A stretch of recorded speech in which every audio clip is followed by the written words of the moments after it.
پہلے کتنے الفاظ تھے؟ 1 2 3 4، میں نے اس میں ایک داخل کر دیا ایانا کے بعد یجیء، تو بن گئے 5۔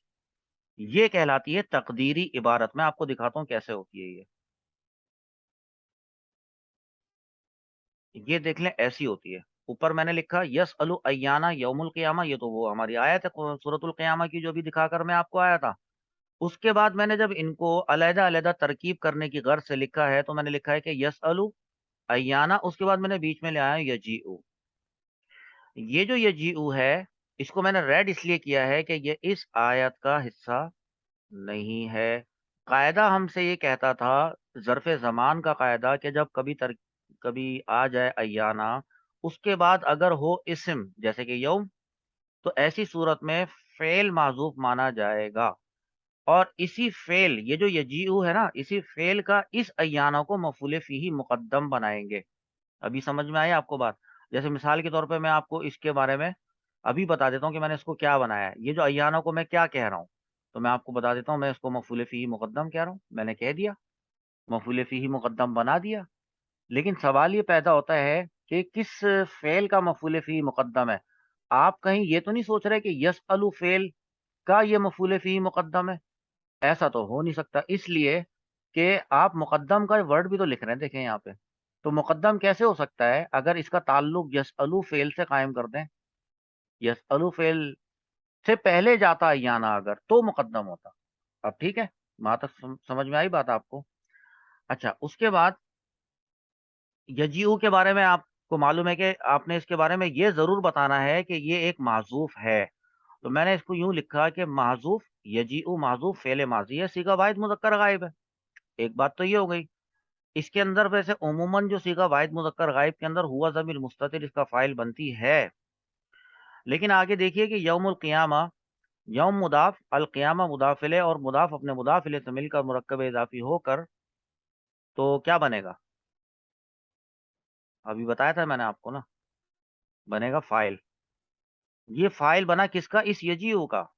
اب ہمارے پاس یہ جو 3 آئٹمز آئے ہیں، ترکیب کے آئٹمز، اس کے اندر آپ یہ دیکھیے کہ ایک آ گیا فعل، یہ ہے معذوف فعل۔ اس کے بعد آ گیا آپ کے پاس فاعل، اور مفعول فی مقدم تو آ گیا نا آپ کے پاس۔ آپ دیکھیں 3 چیزیں آ گئی ہیں آپ کے پاس۔ اب دھیان سے دیکھیں، کیا یہ پورا کمپلیٹ جملہ ہے فعلیہ بنتا ہے؟ ہاں، یہ پورا جملہ فعلیہ بنتا ہے۔ یہاں پر تھوڑی دیر کے لیے رکیں اور رک کر ذرا سوچئے کہ بھئی اگر یہ ایانا یجیء یوم القیامہ، اس کو اگر ہم جملہ فعلیہ استفہامیہ بناتے ہیں، تو جملہ فعلیہ استفہامیہ بننے کے بعد بات تو مکمل نہیں ہوئی۔ تو بات جب مکمل نہیں ہوئی تو اس کا مطلب ہے کہ پہلے یسألو آ رہا ہے، اور یسألو کو بھی تو کچھ چاہیے۔ یہ اس نے جملہ فعلیہ استفہامیہ ہونے کے بعد یسألو کے لیے کچھ بننا ہے، وہ دیکھیں آپ ذرا۔ ہاں، البتہ پہلے میں آپ کو یہ بتا دوں کہ میں نے اس کو کیا کہا۔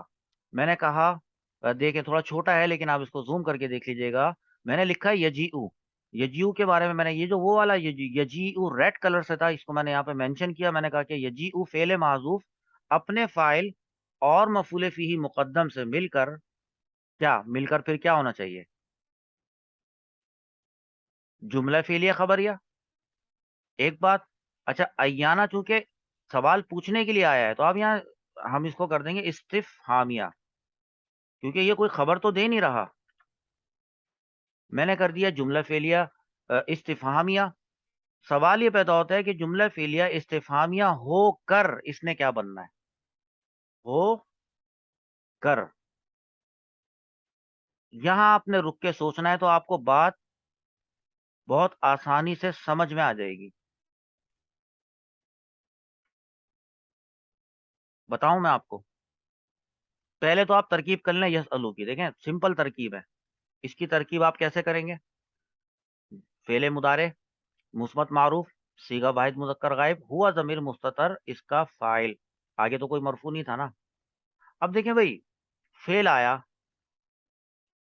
فاعل آیا، دو باتیں ہوئی، اور کیا پاسبلٹی ہے؟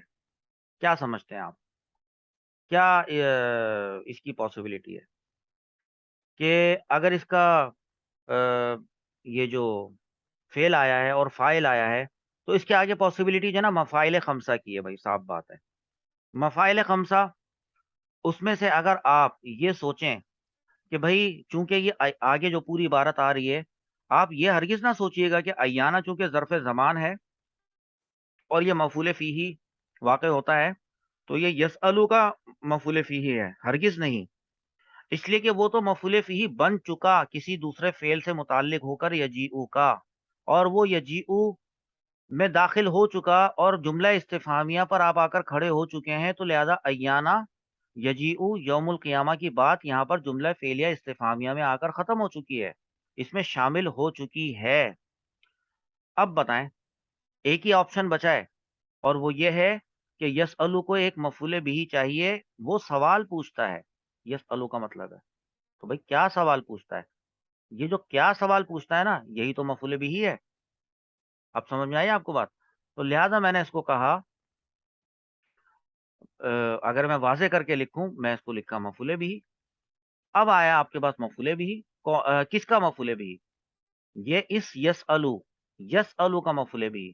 تو میں آپ کو اب بتاتا ہوں کہ فعل یسألو فعل اپنے فاعل اور مفعول بھی سے مل کر، اب یہ یسألو ہے، دیکھیں یسألو کا مطلب استفہام کی طرف نہیں جا رہے، بے شک وہ سوال پوچھتا ہے، لیکن وہ جو سوال پوچھتا ہے وہ خبر، یہ بات اس بات کی آپ کو خبر دی رہی ہے. میں نے کیا لکھا ہے؟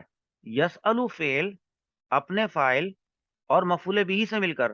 اب یہاں تک بات سمجھ میں آئی ہوگی نا. میں نے یسألو کو یہاں پر اس لیے مینشن کیا ہے، عموماً ہم لوگ لکھ دیتے نا کہ فعل اپنے فاعل اور مفعول بھی سے مل کر جملہ فعلیہ خبریہ، لیکن چونکہ یہاں پر آپ لوگ کنفیوز نہ ہو جائیں کیونکہ دو دفعہ دو فعل آ چکے اور یہ جو دو افعال آئے ہیں تو اس کی وجہ سے کون سا مفعول یا کون سا مفعول فیہ یا کون سا مفعول بھی جو ہے وہ کس فعل سے متعلق ہے، اس میں آپ کنفیوز نہ ہو جائیں. تو میں نے کلیئر یہاں پر کر دیا ہے، میں نے لکھا ہے یسألو فعل اپنے فاعل اور مفعول بھی سے مل کر. یہ آپ اس کو یہاں پر کر دیں کہ یہ بن گیا جملہ فعلیہ خبریہ. اب کریں اس کا ترجمہ. خبر دی جا رہی ہے کسی شخص کے بارے میں کہ وہ مذاق اڑاتے ہوئے پوچھتا ہے کہ قیامت کب آئے گی، قیامت کا دن کب آئے گا. تو اس کی خبر دی جا رہی ہے نا قرآن پاک میں. تو ہم کیا کریں گے اس کا ترجمہ؟ دیکھیں میں نے کیا لکھا. وہ پوچھتا ہے، وہ کہاں سے آیا؟ یہ رہا ہوا، ٹھیک ہے، اس ہوا سے آیا وہ. یہ لیں، نہ تک بات سمجھ میں آئی؟ کیونکہ آپ نے سیکھا ہے کہ جب جملہ فعلیہ کا ترجمہ کرتے ہیں سب سے پہلے فاعل کا ترجمہ کرتے ہیں. یہاں تک بات سمجھ میں آ گئی؟ اچھا، اب ایک بات تو یہ ہوتی ہے کہ فاعل کے بعد مفعول بھی کا ترجمہ کریں گے. بھائی مفعول بھی یہ رہا، وہ یہ رہا، اور وہ بن کے آیا ہے کسی جملہ فعلیہ استفہامیہ سے. اور جملہ فعلیہ استفہامیہ کا اپنا ترجمہ کیا ہے؟ قیامت کا دن کب آئے گا. یہ اس بات کو اگر میں وہ کے بعد لکھ دیتا کہ وہ، اور اس کے بعد میں لکھتا ہے کہ قیامت کا دن کب آئے گا، اور اس کے بعد یسألو فعل کا ترجمہ آخر میں کرتا ہے کہ پوچھتا ہے، تو یہ ہمارا کوئی سینس نہیں بنتا. ہمیں یہاں پر یہ کرنا پڑے گا کہ ہم یہ بات لکھیں گے، اور چونکہ آگے والے آنے والا جو جملہ ہے اس کے اندر اس کا وہ سوال لکھا گیا ہے کہ جو وہ پوچھتا ہے، تو ہم اس طرح سے لکھیں گے کہ وہ پوچھتا ہے یسألو کا ترجمہ ہے یہ، وہ پوچھتا ہے یسألو، وہ پوچھتا ہے. آگے بات آ گئی وہ والا جو مفعول بھی تھا نا، جو یہاں پر بنایا ہے، جو یہاں پہ یلو کلر سے ہوا ہے، قیامت کا دن کب آئے گا، اور آخر میں کوسچن مارک لگایا. ٹھیک ہے، وہ پوچھتا ہے قیامت کا دن کب آئے گا. یہ والا جو کوسچن مارک ہے نا، یہ کوسچن مارک ہے، یہ کوسچن مارک دراصل اس جملہ فعلیہ استفہامیہ کے ہونے کی وجہ سے آیا ہے. تو لہذا اس کو، یہ اس پورے جملے کا کوسچن مارک نہیں ہے، بلکہ اتنے سے حصے کا کوسچن مارک ہے. آپ یوں کر سکتے ہیں، آپ دیکھیں میں آپ کو ایک چیز کر کے دکھاتا ہوں. ڈائریکٹ اینڈ انڈائریکٹ آپ لوگ پڑھتے ہیں نا اس میں میں کیا کر رہا ہوں یہ دیکھیں. اگر ہی مجھے کرنے دے میرا کی بورڈ، میں اس کو ذرا وہ لگا رہا ہوں. اب دیکھیں، ایسے اس نے تھوڑا الٹے الٹے لگا دیے، میں اس کو ایسے کرتا ہوں. اب دیکھیں، اب کچھ بات واضح ہوئی. وہ پوچھتا ہے